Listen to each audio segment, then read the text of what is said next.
여러분 반갑습니다. 제가 너무나도 또 좋아하고 사랑하고 또 존경하고 함께했던 우리 김주호 목사님 교회 와서 이렇게 말씀을 나눌 수 있는 게 제게는 큰 영광이고 너무나도 기쁜 시간입니다.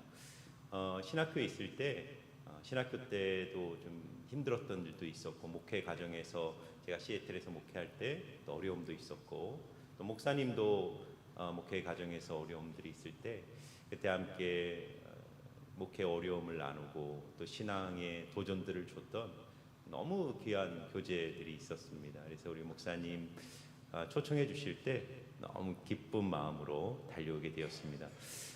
제가 이 교회 오면서 여러분들과 어떤 말씀을 나눌까 고민을 하다가 제가 가장 좋아하는 말씀인 로마서 5장 1절부터 8절까지 말씀을 가지고 여러분과 좀 교제를 하고 싶다는 생각이 들었습니다. 4번 정도 말씀을 나눌 텐데 제가 여러분들에게 부탁드리고 싶은 것이 있어요. 여러분들이 말씀을 4번 다 듣지만 4번 다 어떤 말씀을 전했는지 잘 기억해 주시면 좋겠지만 보통 말씀을 들으면 잘 생각이 안 납니다. 그래서 말씀 듣고 기억 못하는 거 이상하게 생각하지 말고 당연한 것입니다. 그렇지만 제가 여러분들에게 부탁드리고 싶은 것은 설교 말씀이 잘 기억나지 않아도 이 로마서 5장 1절부터 8절까지의 말씀을 여러분 이번 기회에 좀 마음에 잘 새기셨으면 좋겠다. 더 부탁드린 것은 좀 많이 읽고 또 묵상하고 암송하면서 여러분 평생에 여러분의 인생에 로마서 5장 1절부터 8절이 여러분의 인생의 기초가 되고 토대가 되어서 그 위에 여러분들의 삶이 굳건하게 세워지는 일들이 일어나기를 주의 이름으로 축원합니다. 성도가 누릴 수 있는 인생의 최고의 복은 저는 복음의 기초 위에 우리의 인생을 세우는 거라고 생각합니다.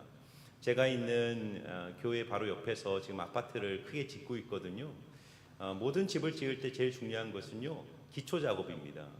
땅을 닦고 터를 닦는데 위로 건물을 세우는 것보다 2배, 3배의 시간과 에너지와 재원을 투자합니다. 2년, 3년 동안 아무것도 올라가지 않지만 그 기초를 잘 닦아야지 그 위에 견고한 집들을 세워나가는 것 아니겠습니까? 저는 우리의 인생도 마찬가지라고 생각해요. 그리스도인이 된다라는 것은 건물을 먼저 쌓는 것보다 내 인생이 복음의 토대 위에 굳건하게 세워져 있는가, 이것을 점검하셔야 됩니다.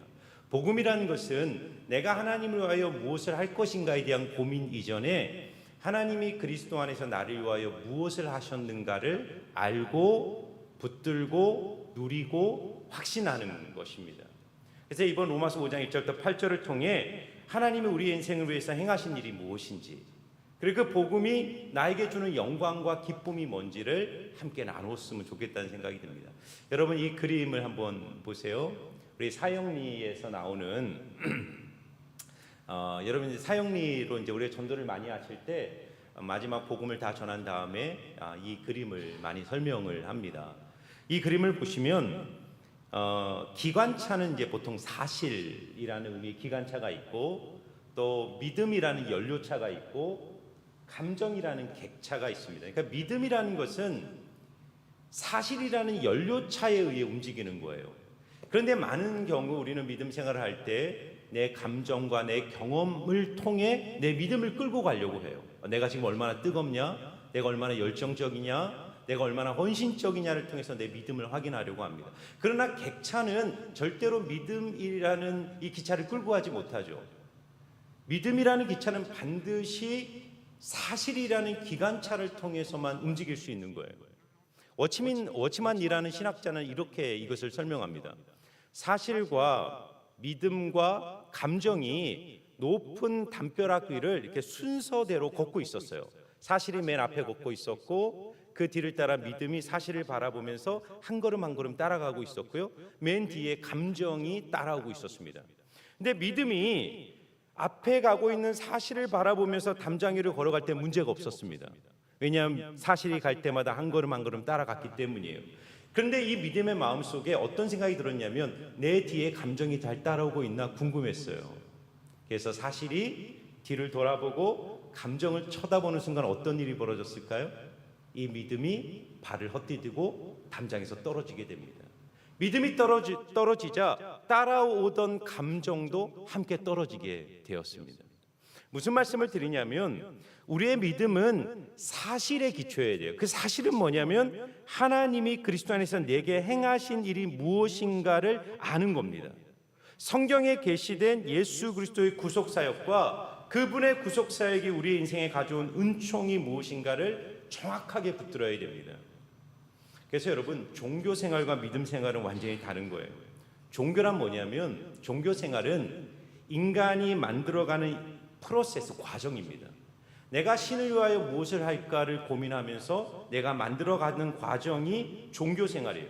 그러나 복음은 뭐냐면 하나님께서 그리스도 안에서 완료하신 사건, 이미 완성하신 사건, 그 사건을 알고 그 안에 거하고 그것을 누리라는 초청입니다.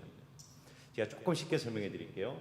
제가 목회했던 시애틀에 가면요, 제가 있던 안디옥 장로교에서 목회를 했는데 그 옆에 워싱턴 레이크라는 너무나도 아름다운 호수가 있습니다.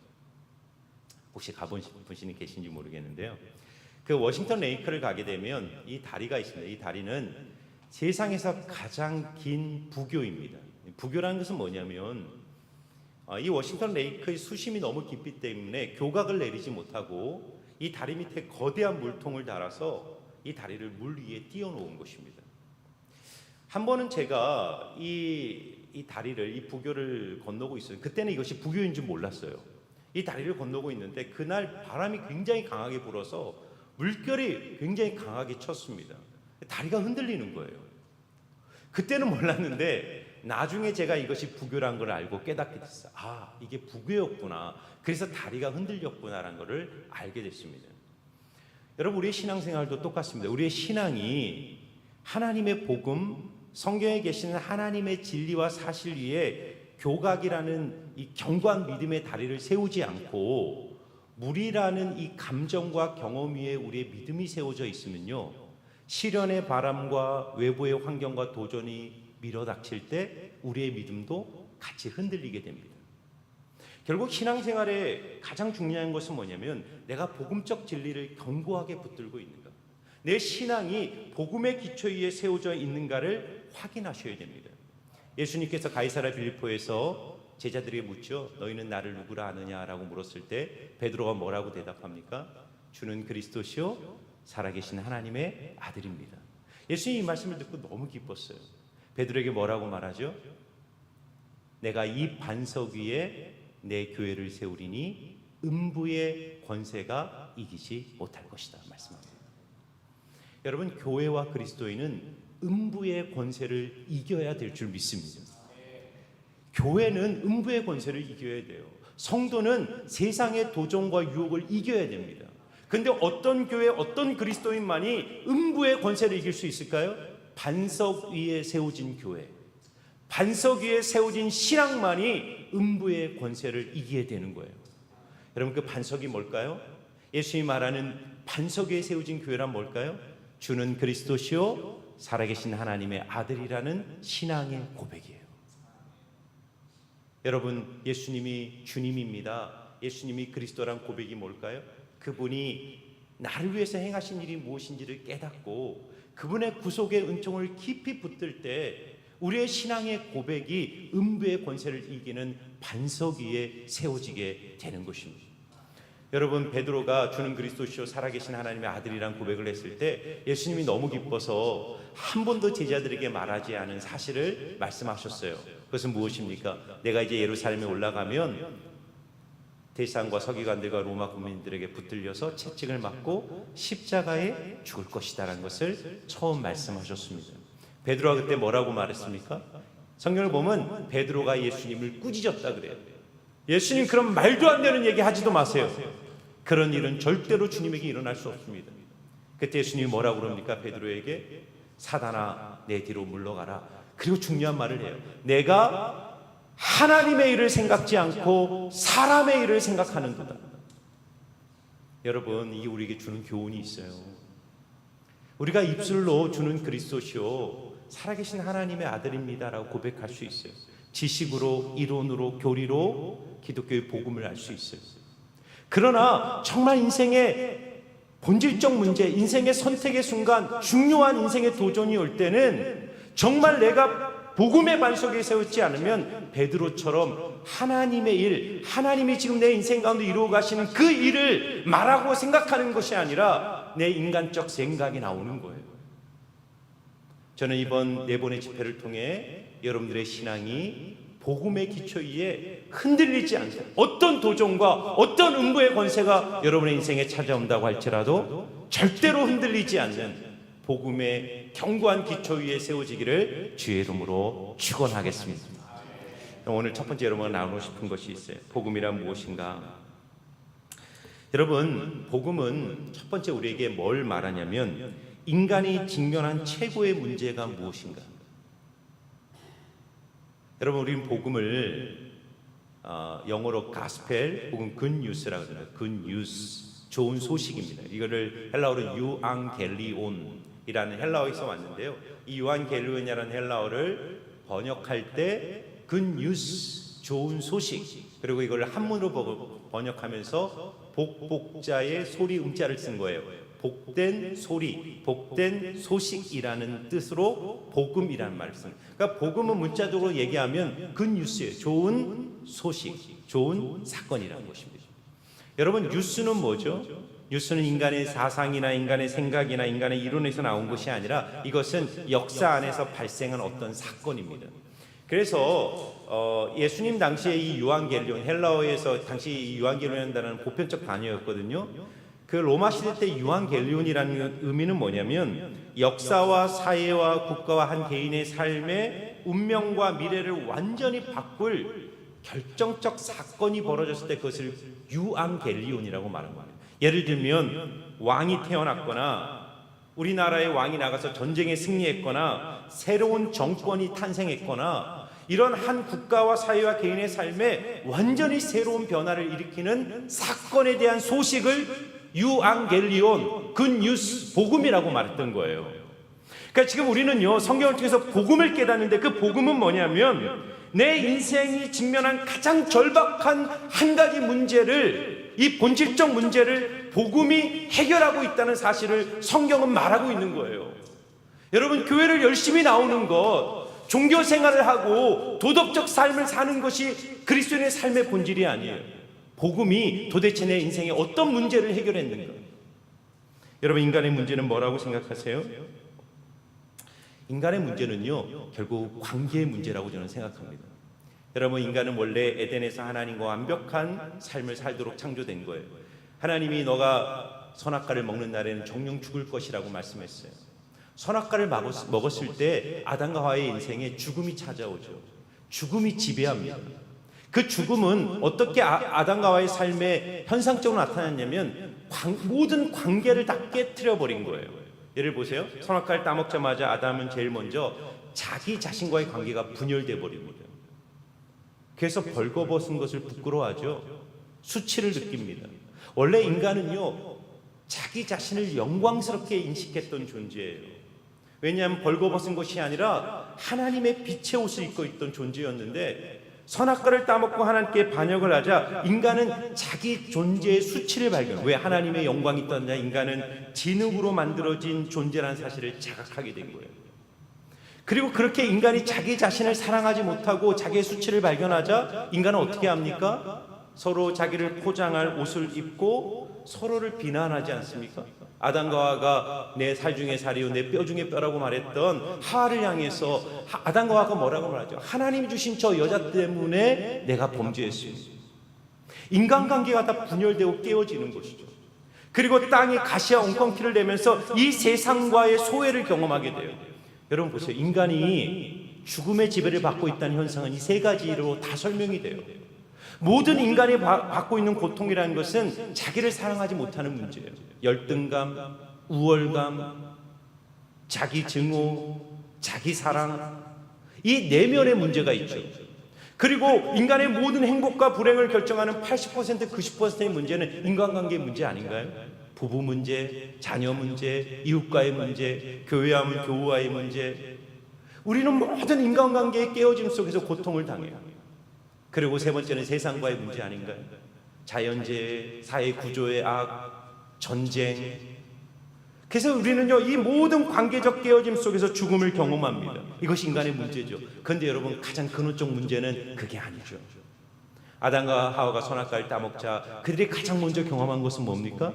동산을 거니시는 하나님의 음성을 듣자 나무 뒤로 숨어버리는 겁니다. 왜 숨었을까요? 하나님과의 불합니다. 하나님과의 반목이, 하나님을 사랑하고 하나님의 품에 달려가야 될 존재가 그의 인생 속에 죄가 들어오자 하나님을 달려갈 수 없고 하나님을 사랑할 수 없고 하나님 앞에 설 수 없는 하나님과의 반목과 불화를 경험하는 존재가 되었다는 겁니다.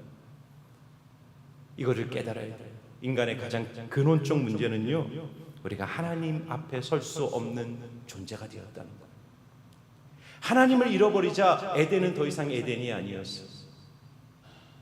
자기 자신과 이웃과 세상과의 갈등 속에 인간은 고통을 당하며 살아가는 겁니다.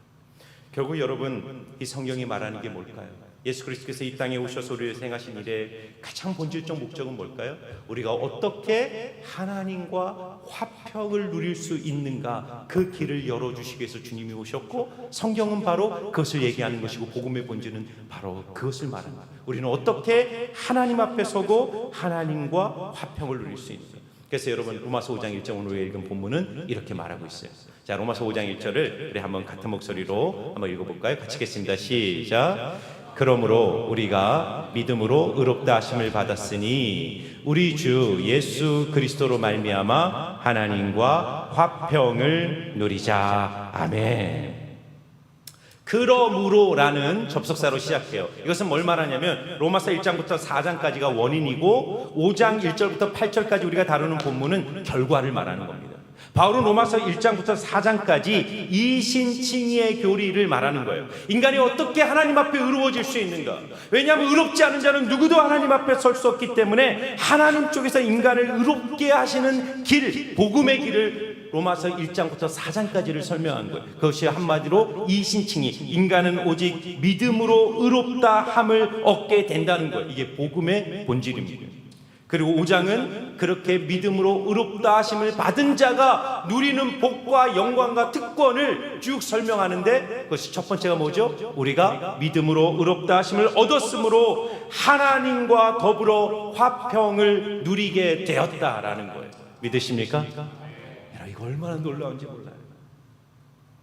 여러분 인생의 가장 중요한 질문은 바로 이거예요. 여러분 자신에게, 여러분들이 있는 자녀에게, 배우자에게, 주변에 있는 사람들에게 항상 던져야 될 가장 중요한 질문. 나는 하나님과 화평을 누리고 있는가? 나는 지금 하나님과 화평을 누리고 있는가? 여러분, 중요한 개념을 하나 설명해 주고 싶어요. 성경을 보면 하나님의 화평을 설명할 때 두 가지 개념이 등장합니다. 첫 번째는 영어로 The peace with God. 이것은 하나님과 더불어 누리는 평화. The peace of God. 이것은 하나님의 평화예요.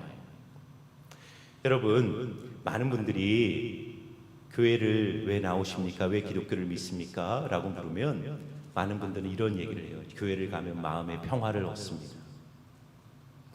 마음이 혼란스럽고 힘들고 어려울 때 교회를 갔을 때 저는 하나님의 평화를 느낍니다. Peace of God을 누린다고 얘기를 해요. 그런데 여러분 잘 들어보세요. 내가 The peace with God, 하나님과 더불어 누리는 평화라는 기초가 없으면 내가 지금 경험하는 종교적 위로 있죠. The peace of God, 하나님의 평화는 그것은 어쩌면 내가 만들어내는 감정일 수가 있어요. 여러분, 오늘날 현대인들은 마음의 평화를 추구합니다. 어떤 사람들은 술을 통해, 어떤 사람들은 상담을 통해, 어떤 사람들은 약물을 통해, 어떤 사람들은 명상을 통해, 자연을 통해, 취미활동을 통해 끊임없이 불안한 인간의 마음의 평화를 추구해요. 그런데 여러분, 교회 안에서 내가 추구하는 이 The Peace of God이라는 것이 Peace with God, 하나님과 더불어 누리는 평화라는 기초 위에서 오는 것이 아니라면 내가 만드는 감정일 수가 있다는 거예요. 무슨 말이냐면 이 두 가지 차이가 뭔지 아세요? The peace of God이 주관적 감정의 문제. 이것은 예를 들면 빌립보서 4장 6절 7절에 보면 아무것도 염려하지 말고 오직 모든 일에 감사함으로 너희 구할 것을 하나님께 아뢰라. 그리하면 모든 지각에 뛰어난 하나님의 평강이, 이때 더 피스 오브 가시거든요. 하나님의 평강이 너희 마음과 생각을 지키시라. 분명히 우리가 기도할 때, 인생의 시련을 통과할 때 지금 내 마음을 붙들어 주시는 하나님의 평화가 있어요. 그런데 지금 로마서 5장 1절이 말하는 것은 더 피스 오브 가시 아니라 너가 하나님과 더불어 평화를 누리고 있느냐. 이것은 하나님과의 관계 속에서 객관적 지위와 신분을 말하는 것입니다. 여러분, 우리는 예수님을 알기 전에 믿음으로 의롭다 하심을 얻기 전까지는 모두 하나님 앞에 원수이고 죄인이고 심판받아 마땅할 지위와 위치에 서 있어요. 이 부분이 바뀌어야 되는 거예요. 내가 더 이상 원수이고 죄인이고 심판받을 자의 자리에 서 있는 것이 아니라 이제는 하나님의 자녀로, 하나님의 아들, 딸로 내 관계와 지위가 바뀌어져 있는가. 바로 여기로부터 인생을 흔들 수 없는 하나님의 평강과 평화가 내 마음을 붙드는 것입니다. 여러분, 제가 조금 이렇게 설명해 드릴게요. 제가 미국에서 한 8년을 시애틀에서 목회를 하다가 사실 한국에 들어갈 마음이 있었던 건 아니었어요. 근데 하나님이 여러 가지로 저를 인도하셔서 한국으로 목회를 옮기셨어요. 근데 지금 지나가 보면 하나님 왜 나를 한국으로 옮겼을까? 여러 가지가 있어요. 그 중에 하나는 저희 아버지 때문이었습니다. 제가 한국에 가서 한 6개월 동안 이제 사역을 쉬고 있는 기간 동안 아버지와 6개월을 함께 지내게 되었습니다. 아버지와 매일 대화하고 식사를 하고 아버지께 정말 평생 하지 못했던 효도를 열심히 해드렸어요. 6개월이 지난 후에 저희 아버님이 소천하셨어요. 갑자기 암이 오셔가지고 작년 11월에 하나님의 부르심을 받고 목사님이셨는데 천국에 가셨습니다. 제가 왜 얘기를 드리면 저는 23살이 될 때까지 아버지와 평화를 누리지 못했어요. 아버지와 더불어 더 피스 위드 갓이 없었어요. 저는요 굉장히 낙천적이고 또 세상에 나가면 관계를 잘 맺는 그런 아이였습니다. 어디를 가든지 사람들과 관계를 잘 맺고, 그런데 제 마음속에 정말 큰 바위처럼 제 마음을 짓누르고 있던 한 가지 문제가 있어요. 그것은 아버지와의 불화였습니다. 저희 아버지는 굉장히 도덕적이고 윤리적이시고 또 목사님이셨으니까 성경적으로 너무나도 바른 분이셨어요. 그 아버지의 시선에 저는 언제나 부족한 아들이었습니다. 제 기억에는 23살이 될 때까지 단 한 번도 아버지와 마음을 터놓고 이야기를 해본 적이 없었던 것 같아요. 그것이 항상 제 인생을 위축시켰고 제 마음의 열등감과 불안과 자신감을 빼앗아 갔습니다. 23살이 되던 어느 날 제가 펑펑 울면서 아버지께 달려가서 얘기를 했어요. 아버지, 저는 아버지의 인정과 사랑이 필요해요. 근데 놀라운 일이 벌어졌어요. 그 다음 날부터 저를 대하는 아버지의 태도가 완전히 달라졌어요. 그날 The peace with my father, 아버지와 완전히 화평이 회복이 되기 시작했습니다. 그리고 그 관계의 회복은 제 인생에 엄청난 자신감을 가져왔습니다. 근데 여러분 생각해 보세요. 23살까지 회복되지 않던 아버지와의 관계가 어떻게 회복되었을까요? 아버지와의 관계가 회복되기 몇 주 전에 저는 하늘 아버지와의 관계가 먼저 회복이 되었어요. 저는 목사님의 아들이었고 종교적이었고 겉으로 봤을 때 훌륭한 모범적인 그리스도인처럼 보였어요. 그러나 저의 내면은 그렇지 않았습니다. 하나님 앞에 설 때마다 하나님의 거룩한 영광 앞에 저는 말할 수 없는 죄책감에 짓눌려 있었어요. 내가 조금 종교생활 잘하고 신앙생활 잘하고 좀 죄 안 지려고 노력할 때는 The peace of God이 있었어요. 내 마음에 하나님의 평안이 있었어요. 그런데 제가 넘어지고 실수하고 하나님 앞에 옳지 못한 생각이나 행동을 할 때는 하나님은 너무너무 두려운 분이었어요. 그리고 그런 생각들이 쌓이고 쌓여서 제 마음을 지배하고 있었던 종교적 감정은 뭐였냐면 하나님은 날 절대로 사랑하지 않을 거야. 나는 절대로 하나님께 사랑받을 만한 자격이 없어. 그런데 23살이 되던 어느 날 제가 수련회를 가고 복음을 듣고 혼자 토굴에서 기도할 때 주님의 음성을 듣게 되었어요. 나는 절대로 하나님께 사랑받을 수 없어. 그런데 하나님의 음성이 제게 들려왔어요. 아들아, 나는 너를 사랑하는데 내가 너를 사랑하는 것은 너 때문이 아니라 내 안에 있는 예수, 내 아들 예수 때문에 내가 너를 사랑한다. 그러면서 하나님과의 관계가 완전히 바뀌어버렸어요.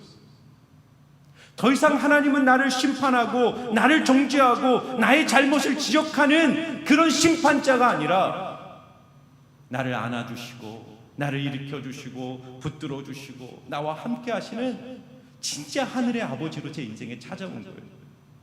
그리고 그날부터 제 인생의 관계들이 바뀌기 시작했어요. 내 자신을 바라보는 내 자신에 대한 시각, 아버지와의 관계, 세상에 대한 두려움, 모든 것들이 변화되기 시작하면서 제 인생에는 놀라운 힘이 생기기 시작했습니다. 사랑하는 성도 여러분,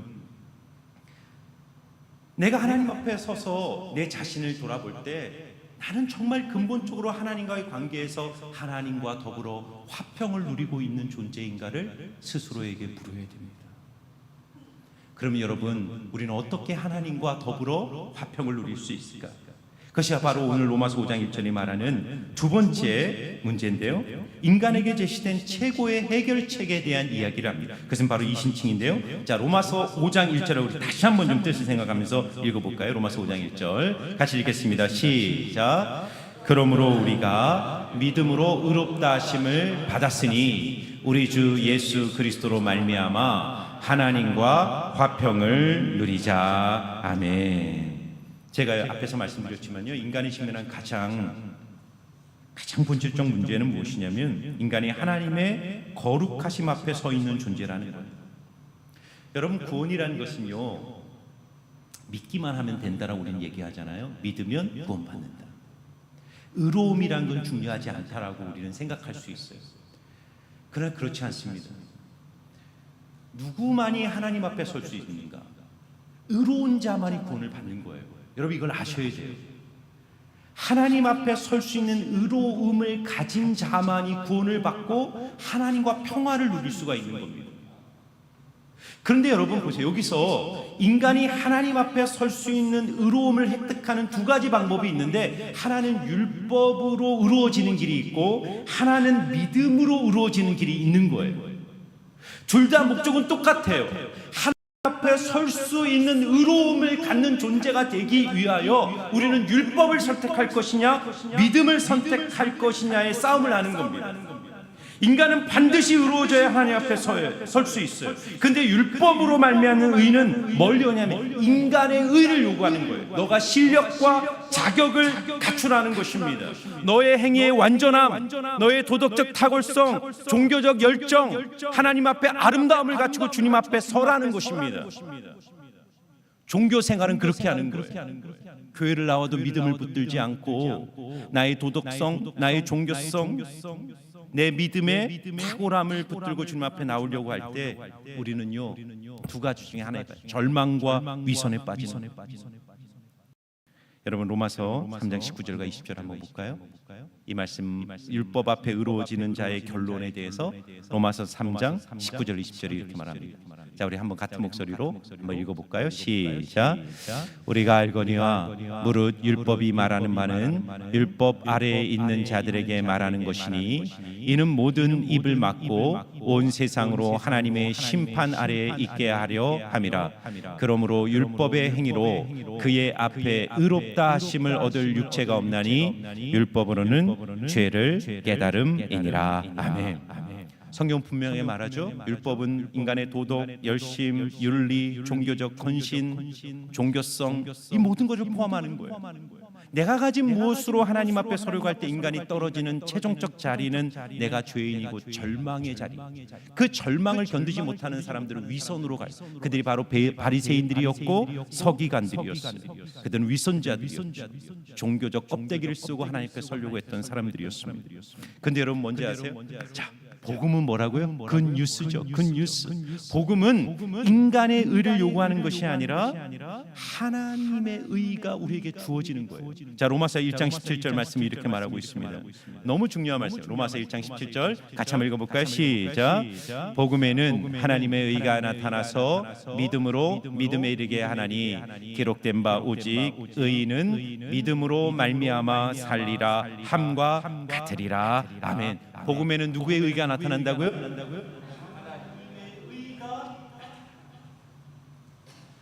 의가 요구되는 것이 아니라 하나님이 예수 그리스도 안에서 이미 완성하신 하나님의 의가 나에게 전가되는 거예요. 그래서 로마서 3장 21절은 이것을 좀 더 풀어서 이렇게 설명하고 있습니다. 로마서 3장 21절 이제는 율법 외에 하나님의 한 의가 나타났으니 율법과 선지자들에게 증거를 받은 것이라.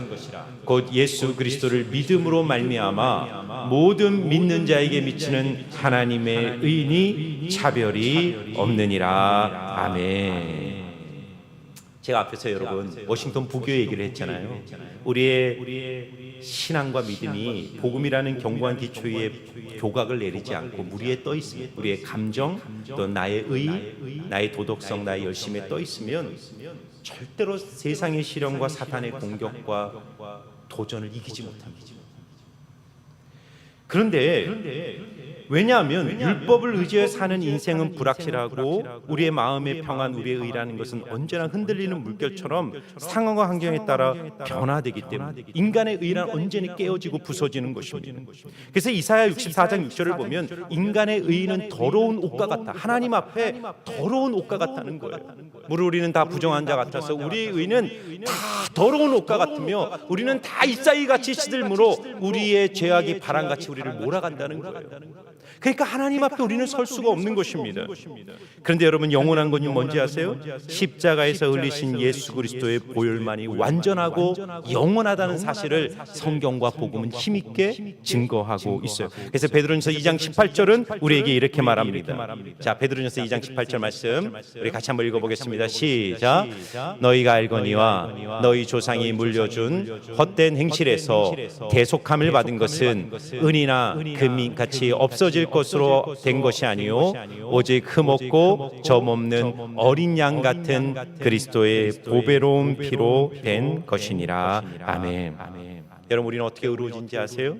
하나님이 그리스도 안에서 우리의 죄를 그리스도에게 전가시키시고 예수님이 우리를 대신하여 주님께서 모든 심판과 형벌을 받으심으로 그 예수를 믿는 자를 주님은 의롭다라고 선언하시고, 이제 부활하신 예수님의 새 생명을 성령 안에 우리 안에 주셔서 그 성령을 따라가는 자의 삶을 통해 그 의로움을 실제적으로 성취해 가시도록 우리를 돕고 계시는 것입니다. 여러분, 저는 여러분들에게 책 한 권을 소개하고 싶어요. 혹시 철로 역정이라는 책을 읽어보셨나요? 여러분, 기회가 되신다면 철로 역정이라는 책을 꼭 읽어보시기 바랍니다. 그 철로 역정을 보면 이런 얘기가 나옵니다. 어느 날 멸망의 도시를 빠져나온 그리스도인이 해석자의 집에 들어가게 돼요. 그 해석자의 집에 들어갔을 때 그 해석자가 크리스찬의 손을 잡고 넓은 거실 안으로 들어가게 됩니다. 그 거실은 한 번도 청소된 적이 없는 먼지로 가득한 방이었어요. 해석자가 옆에 있던 하인에게 이 먼지를 다 쓸어서 청소하라고 명령합니다. 하인이 빗자를 들고 청소를 하자 그 잠겨져 있던 먼지들이 확 일어나면서 숨을 쉴 수 없을 지경이 되었어요. 도저히 청소할 수가 없었습니다. 그러자 해석자가 이번에는요, 옆에 있는 하녀에게 물을 뿌린 후에 청소하라고 합니다. 하녀가 물을 다 뿌리자, 그리고 쓸어버리자 그 방은 깨끗이 청소가 되었습니다. 해석자는 크리스찬에게 이 모습을 해석해줘요. 한 번도 청소된 적이 없는 먼지로 가득한 이 방은 하나님의 복음으로 거듭난 적이 없는 인간의 마음이라고 얘기를 합니다. 그리고 빗자루로 쓸었던 이 하인은 율법이라는 거예요. 인간이 자신의 의, 도덕성, 종교적 열심으로 자신의 문제, 자신의 내면 하나님 앞에 의롭게 되려고 했을 때 그 안에 있는 원죄, 부패성, 인간의 더러움들이 먼지처럼 일어나서 도저히 방을 청소할 수 없다는 건 뭘 말하는 거죠? 인간의 도덕성, 종교적 열정, 종교적 의로 절대로 우리 마음의 죄악과 더러움을 해결할 수 없다는 거예요. 물을 뿌리고 청소한 이 하녀는 복음을 상징하는 거예요. 그리스도의 보혈의 피가 우리 마음에 적셔질 때 우리의 마음을 가득했던 죄와 원죄와 악함들이 소멸되고 성령의 능력 안에서 비로소 우리의 마음을 새롭게 하시고 마침내 하나님 앞에 의로운 자로 서게 하시는 은혜, 능력을 우리는 복음 안에서 경험할 수 있다는 사실을 이 철로역정의 이 그림은 보여주고 있는 것이죠. 여러분, 하나님과 더불어 평화를 누리는 방법은 하나밖에 없어요. 십자가에서 완성하신 주님의 의를 붙들고 믿음으로 그것을 나의 것으로 취할 때 우리는 주님과의 온전한 화평을 누리게 될 줄 믿습니다. 여러분, 한자는 상형 문자인데요. 의로울 의자를 보시면 이 한자라는 것이 얼마나 복음적 진리를 명확하게 담고 있는가를 알 수 있어요. 이 의로울 의자는요, 양양자와 나아자가 이렇게 합쳐져 있어요. 나아자 위에 양양자가 있는, 이게 왜 의로울 의자일까요? 이것이 왜 의로움일까요? 여러분, 이 나아자는 손수와 창과 손과 창이 합쳐진 단어가 나아입니다. 그러니까 여러분, 이 의로운 의자는 어떻게 만들어지는 걸 상상해 보면 손에 들린 창으로 양을 찌르고 그 찔려진 양을 내 머리 위에 들고 있는 형상이에요. 이게 의로움이라는 거예요. 여러분, 손으로 창을 들어서 양을 찌른 후에 그 양을 내 머리에 들고 있으면 어떻게 되죠? 그 양으로부터 흘러내려온 피가 나를 덮겠죠. 여러분, 이것은 뭘 말합니까? 예수님께서 십자가에 달려 죽으셨을 때 로마 군병이 예수님의 옆구리에 창을 찔렀을 때 모든 물과 피를 다 쏟으셨다 그래요. 그 십자가에 창을 찔러 죽어야 될 죄는 저와 여러분이에요. 내가 하나님 앞에 심판을 받아 마땅한 죄인이었어요. 그런데 내가 찔려야 될 그 창에 주님이 십자가에서 대신 창을 찔리시고 피를 쏟으심으로써 내가 받아야 될 모든 형벌과 저주와 제약이 하나님의 은혜 속에서 소멸이 되어버린 거예요. 그래서 예수 그리스도의 피를 믿고 주님 앞에 나가는 자는 하나님 앞에 온전한 의로움으로 서게 되는 것입니다. 그래서 여러분에게 권면하고 싶은 것은 이거예요. 믿음은 내가 하나님을 위하여 무엇을 해야 할지를 고민하는 것이 아니에요. 내가 하나님을 위해서 어떻게 살아야 될지를 고민하는 것이 믿음의 첫 번째 스텝이 아닙니다. 믿음의 가장 중요한 첫 번째 스텝은 하나님이 예수 그리스도를 통하여 나를 위하여 무엇을 하셨고 무엇을 완성하셨고 그것이 내 인생에 어떤 변화와 영광을 주고 있는가를 믿고 깨닫고 붙드는 것인 거예요. 그때 우리는 하나님 앞에 온전히 서게 되는 것입니다. 예수 그리스도에게 모든 형벌과 조주가 쏟아졌고 십자가를 의지하는 자는 값없이 의롭다함을 얻고 하나님과 평화를 누리게 되는 것입니다. 그러므로 사랑하는 여러분, 그러므로라는 이 접속사를 보세요. 그러므로. 여러분, 신앙생활에 접속사는 하나밖에 없어요. 그러므로. 제일 중요합니다. 성경에 나오는 모든 접속사의 90%는 그러므로예요. 앞에 하나님이 교리를 설명해요. 하나님이 예수 안에서 나에게 무엇을 하셨는가를 설명하는 거예요. 그리고 뒷부분에 적용이 나오는 거예요. 용서해라, 사랑해라, 희생해라, 거룩해라, 죄짓지 마라, 수많은 명령형 동사가 나오지만 그것을 연결하는 중간고리는 언제나 그러므로예요. 그러므로가 뭡니까? 예수님이 너를 위하여 모든 것을 행하셨으니, 예수님이 너의 죄를 해결했으니, 예수님이 너의 인생의 구원자시니, 그러므로 그 위에 굳게 서라는 것입니다. 너의 종교적 열심, 너의 도덕성, 너의 의로움으로 나가지 말고 하나님이 예수님을 안에서 나를 위하여 무엇인가를 하셨는가를 붙들고 그 믿음 위에 굳게 서서 그러므로의 신앙을 가지고 하나님 앞에 나갈 때 우리가 절대로 할 수 없는 기독교의 영광과 승리를 주님이 우리 가운데 이루어 내시는 줄 믿습니다. 그럼 여러분, 결론, 그렇게 우리가 주님 앞에 믿음으로 얻게 되어 하나님과 화평을 누리고 그렇게 주님과 화평을 누리는 자가 누리는 진짜 복을 2절은 이렇게 설명해요. 5장 2절입니다. 너무나도 영광스러운 말씀, 같이 한번 읽어보겠습니다. 같이 읽겠습니다. 시작. 또한 그로 말미암아 우리가 믿음으로 서 있는 이 은혜에 들어감을 얻었으며 하나님의 영광을 바라고 즐거워하느니라. 아멘. 여러분, 믿음으로 의롭다함을 받고 하나님과 화평을 회복한 자가 누리는 영광과 특권이 뭐라고요? 하나님의 임재 안으로 들어갈 특권과 권리를 확보하게 된 거예요. 우리는 은혜 밖에 있었던 존재였어요. 우리는 심판의 대상이었고 저주받은 인생이었어요. 집 나간 탕자처럼 돼지우리에서 지업 열매를 먹으면서 고통 가운데 살아가던 인생이었어요. 근데 그 하나님의 은혜를 깨닫고 믿음을 얻게 되어 하나님과의 회복이 되었을 때 그 인생에 주어진 복이 뭐라고요? 하나님의 축제 현장 속에 우리가 초청을 받고 있는 것입니다. 우리가 어디에 있다고요? 은혜 밖에 있는 존재가 아니라 하나님의 은혜의 보좌 앞에 들어가 있는 존재인 것을 믿으시기 바랍니다. 나의 자리가 어디에 있다고요? 하나님의 은혜의 보좌 앞에.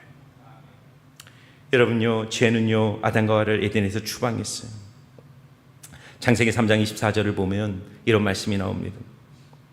아담과 하와가 선악과를 따먹자 하나님이 아담과 하와를 에덴에 추방시키고 이같이 하나님이 그 사람을 쫓아내시게 에덴 동산 동쪽에 그룹들과 두루 도는 불칼을 두어 생명나무의 길을 지키게 하셨다. 그룹이란 건 천사의 케루빔입니다. 그룹이라는 게 영어 그룹이 아니라 케루빔을 한글말로 그룹이로, 그러니까 천사래요. 천사가 불칼을 들고 에덴의 동쪽의 문을 지키고 누구도 그 에덴으로 들어가지 못하도록 길을 막아버린 거예요. 뭘 상징합니까? 죄를 가진 자들, 하나님의 의로움을 잃어버린 자들은 절대로 죽음이 아니면 에덴에 들어가지 못하는 거예요. 그런데 여러분, 복음이 그 길을 열어놓았어요. 여러분, 성막을 보면 구약은 지성소와 성소로 구분되어 있고 이 지성소와 성소를 맡고 있는 것이 휘장입니다. 휘장을 보시면 지금 저 휘장에 어떤 그림이 천사의 그룹, 성경을 보면 출애굽기 26장 31절을 보면 이 그룹의 모양, 너는 청색, 자색, 홍색 실과 가는꽃 배실로 짜서 휘장을 만들고 그 위에 그룹을 정교하게 쏘는, 이게 바로 에덴의 동쪽을 지키고 있던 그룹, 불칼을 끄고 있던 그 그룹을 하나님이 임재하시는 지성소, 그 지성소를 맡고 있는 휘장에 그룹들을 새겨놓은 거예요. 그래서 이스라엘 백성들은 누구도 지성소 안에 못 들어가요. 누구만 들어갑니까? 대제사장만이. 1년에 한 번 7월 10일 속죄날 염소의 피를 가지고 1년에 한 번 그 안에 들어가요. 근데 그 들어갈 때도 어떻게 들어가냐면 허리에 끈을 묶고 밧줄을 묶고 들어가는 거예요. 혹시 죄를 지은 대제사장이 하나님의 거룩한 임재 앞에서 죽을 수도 있기 때문에 문제가 생기면 밖에서 끌어당기는 겁니다. 누구도 들어갈 수가 없는 거예요. 인간의 의로는 하나님의 지성소 앞으로 못 들어가는 거예요. 근데 여러분 보세요. 예수님이 십자가에 달려 운명하실 때 가장 먼저 일어난 사건이 뭐죠? 성전, 예루살렘 성전의 성소와 징소소를 맡고 있던 휘장이 위에서부터 아래로 다 찢어져 버린 거예요. 이것은 무엇을 상징합니까? 이제는 하나님과 내 사이에 어떤 장벽도, 어떤 벽도, 어떤 장애물도 없는 거예요. 하나님 쪽에서 예수 그리스도의 피로 말미암아 그 피를 갖고 나오는 자의 인생 속에 그 길을 완전히 열어놓으신 거예요. 우리는 하나님의 은혜의 보좌 앞으로 담대히 들어갈 특권을 얻은 자 되는 것입니다. 그래서 여러분, 히브리서 4장 16절 말씀이 너무나도 좋아하는 말씀, 우리 같이 한번 읽어볼까요? 시작. 그러므로 우리는 긍휼하심을 받고 때를 따라 돕는 은혜를 얻기 위하여 은혜의 보좌 앞에 담대히 나아갈 것이니라. 아멘. 어떻게 나가라고요? 담대히 나가는 거예요. 여러분, 우리는요, 은혜 밖에 있는 존재가 이미 은혜 안에 들어와 있어요. 여러분, 은혜 안에 있습니다. 여러분, 아마존은요, 이 입구, 하구라 그러죠. 아마존에 들어가는 이 하구가 세계 최대의 하구 7만 평방킬로미터. 그래서요, 아마존의 이 대서양에서 아마존으로 들어가는 입구가 너무나도 넓기 때문에 이게 지금 바다인지 아마존인지 구분이 안 된대요. 양쪽 언덕이 안 보이는 겁니다. 하루는 표류하는 배가 수십 일을 표류하다 물이 다 떨어졌어요. 죽기 직전입니다. 분명히 아마존에 들어가야 되는데 아직도 여전히 바다예요. 그래서 이 배에 있던 사람들이 하나님께 간절히 기도해요. 하나님, 우리에게 물을 주십시오. 우리를 아마존 강으로 인도해 주십시오. 기도해도 여전히 바다였어요. 그때 한 소녀가요, 그 배에 타고 있던 소녀가 하나님께 기도했기 때문에 믿음으로 바가지를 그 바닷물에 내려서 물을 퍼먹었어요. 그런데 마실 수 있는 물이었어요. 어떻게 된 일일까요? 알고 봤더니 이미 그들은 아마존 안에 한참 전에 들어와 있었던 것입니다. 여러분, 믿음으로 의롭다 하심을 받으셨나요? 아멘. 하나님과 화평을 누리고 계시나요? 그럼 여러분들 어디에 있는지 아세요? 하나님의 은혜의 강물 안에 들어와 계신 거예요. 무엇을 하시면 됩니까? 담대히 하나님의 은혜의 보좌 앞으로 날마다 나아가셔야 돼요. 믿음의 바가지를 내리셔야 돼요. 시편 1편에 저는 시냇가에 심겨진 나무라 그러죠. 여러분, 이걸 잘 생각해 보세요. 이 나무는 원래 광야에서 죽어가던 나무였어요. 근데 하나님이 그 나무를 뽑아 시냇가에 심겨놓자 나무는 바뀌지 않았습니다. 잘 보세요. 나무가 바뀌었나요? 똑같은 나무였어요. 그런데 그 나무의 위치가 바뀌자, 광야에 있던 나무가 시냇가 옆에 심겨지자 나무의 인생이 바뀌기 시작해요. 시절 자라 열매를 맺으며 잎사귀가 마르지 않고 그가 하는 모든 일이 형통하기 시작합니다. 그런데 여러분, 내가 지금 시냇가에 심겨진 나무의 실종과 하나님의 실제를 경험하는 길이 뭔지 아세요? 2절에 뭐라고 말하죠? 시편 1편 2절에 그는 여호와의 율법을 즐거워하여 그 율법을 주야로 묵상하는 자로다. 저는 시냇가에 심은 나무와 같아서. 여러분, 내가 은혜의 땅에 있다는 것과 그 은혜를 누리며 사는 건 다른 거예요. 우리는 지금 은혜의 보좌 앞에 들어와 있어요. 근데 우리가 해야 될 일은 뭐죠? 하나님의 말씀의 자리에 들어가고 기도의 자리에 들어가 믿음으로 그 은혜의 바가지를 주님 앞에 내어드릴 때, 때를 따라 돕는 하나님의 은혜가 여러분의 인생에 날마다 부어지게 되는 것입니다. 한계에 머물지 마시고요, 내 경험으로 내 인생을 판단하지 마시고 내가 있는 자리가 어디인지를 확신하고 그 자리 속에서 하나님이 주실 은혜를 기대하며 날마다 믿음과 기도와 묵상으로 주님 앞에 서는 여러분들 되시기를 주의 이름으로 축원합니다. 기도하겠습니다. 하나님, 우리 모두가 예수 그리스도를 믿음으로 말미암아 하나님과 화평을 누리게 되었고, 이제는 하나님의 은혜의 보좌 앞에 담대히 들어가 때를 따라 돕는 은혜를 누리는 자 되었음을 믿습니다. 하나님, 우리 성도님들 한 분 한 분 하나님과의 관계 속에서 부요함과 풍성함을 누리고, 하나님, 그래서 날마다 주님 앞에 서는 복된 삶 되게 하여 주시옵소서. 감사를 드리며 예수님 이름으로 기도하옵나이다. 아멘.